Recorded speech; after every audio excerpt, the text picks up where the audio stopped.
Welcome back, everyone, to another edition of Morgan Dollar Mondays with Massabesic Gold and Silver. Today I have two beautiful 1900 New Orleans Morgan Silver dollars for you to check out. If this is the first time you're joining us, well, I am Dean with Massabesic Gold and Silver, and I'm grateful that you are with us today. I hope you consider liking and subscribing to our channel, maybe even turning on notifications so you get up-to-date content from us. And of course, the rest of you who have already done that, thank you so much. It really, really makes me happy and it helps me out here on YouTube. So here is our first example I wanted to show you. This is a nice 1900 New Orleans Morgan Silver dollar here in a PCGS holder. This coin has a touch of frostiness to it, not super frosty, not like the 1884 CC that we looked at last week, but it does seem to have a really nice strike, really nice luster. This is just a really nice coin overall, and I really wanted to show you two examples today because they're slightly different, and I just really want to know in the comments which one you prefer. This one here I have shown on the channel before. That's a nice MS64 graded by PCGS. Here we have our other 1900 New Orleans Mint Morgan Silver dollar graded by CACG. You can see here this strike is just as nice as the other.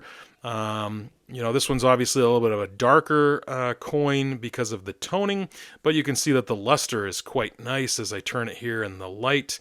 You can see that it's a comparable grade to our first coin that we looked at.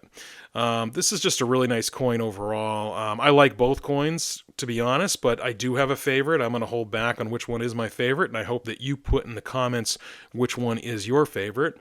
Bowers and Miller, they both talk about how plentiful and mint state these coins are. So if you do want a really nice example of a 1900 New Orleans mint, you can do so very easily. They are plentiful on the market, especially in mint state, 64 to right up to 66, at an affordable price, I should say. Let's get a closer look here with the loop. Again, I'm using the loop to look at the surfaces of the coin, not necessarily to grade the coin, but to get a close-up look at the surfaces here to see, are there die cracks? Are there die clashes? Are there planchet striations? Are there anything that could be of interest to us while we're looking at the coin? Again, you can see how nice the strike is. In the center of the coin there, right above Liberty's ear, you can really see all the strands of hair there, which suggests that this is a strong strike. Both Miller and Bowers talk about that the strike will vary widely with the 1900 O, but typically you will find examples that are like this one and the other one we have here, which is a stronger strike. You can see some nice toning here on this coin. I don't really mind that toning. I think it gives it that very, very much original feel to the coin. I don't think this coin has been dipped one too many times or at all. Another reason why we use the loop is you want to look at your mint marks. There could be repunched mint marks. Also, just as we're talking about mint marks, the 1900 has a famous mint mark over mint mark, which is the O over CC. A lot of people like to look for that variety. Bowers himself talked about how he bought a bag of 1900 O Morgans from a dealer out of Montana way back when, and almost a third of the bag was actually the 1900 O over CC. So that's pretty cool. Now, granted, that was a long time ago when he did that, and he notes that in his book that it was, I think it was back in the 60s when that happened. But still, if you want that variety, they are out there at a decent price. Sometimes there could be quite the markup because it is kind of that unusual mint mark variety. Because how many O over CCs do you see out there? Anyway, let's go take a closer look at both these coins together. Again, both the luster on each coin is quite nice. The luster usually is excellent on the 1900 New Orleans. It just has that really nice overall look to it. Again, like I said before, or at least I think I said it before, the coin on the left here kind of looks a little bit more frosty on Liberty's cheek and hair compared to the coin here on the right.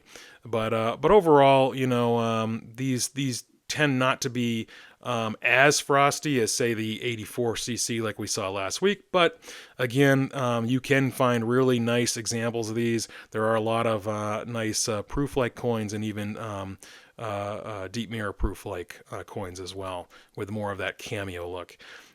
These again are just really beautiful. So I hope you can put in the comments which one is your favorite, as these are two beautiful coins. These just have really, really nice eye appeal overall. This nice Mint State 64. And then of course this one here is a little bit nicer at Mint State 65. So it has that Gem State grade from CACG, which I think is spot on for that grade. Again, this one here just has a really nice look overall. Let's take a closer look here with the loop. You can see, the fields are relatively open.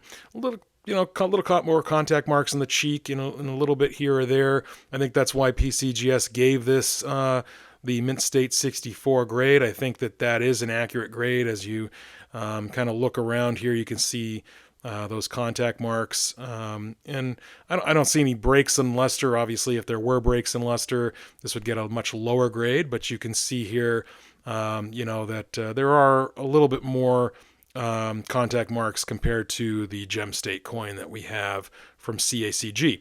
But with that said, these are really beautiful. I just remembered, and I wanted to share with you, Bowers does talk about planchet striations with the 1900 that there are quite a few of these coins that have them, and they can actually just kind of distract you from the overall eye appeal of the coin. So he actually recommends in his book to steer clear of those coins that have those planchet striations, because they can be not necessarily unsightly, but not exactly good for the eye appeal. Just comparing these, you can see the fields are just quite different compared to each other. You can see why the CACG coin has that Mint State grade, because it does have those nicer fields. Truthfully, the CACG coin is my favorite of the two, not because it has a higher grade, but because I just think it looks a little bit more original. Not that the 1900 from PCGS isn't bad, it isn't quite nice, but remember to put in the comments which one you like. Of course, I've been doing this with a couple of my videos of adding a little bit of history of what was going on in 1900. Well, the economy was starting to boom in the United States in 1900. McKinley and Teddy Roosevelt, well, I should say McKinley was reelected in that year, and Teddy Roosevelt was his vice president.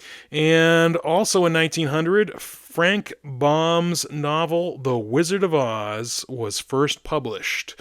So that was kind of cool. All those things, there was a lot going on in 1900, but those three things I really wanted to lift up so you could hear them today. Anyway, thanks everybody for joining me, and I hope you keep coming back. And until we meet again, stay safe and continue to enjoy.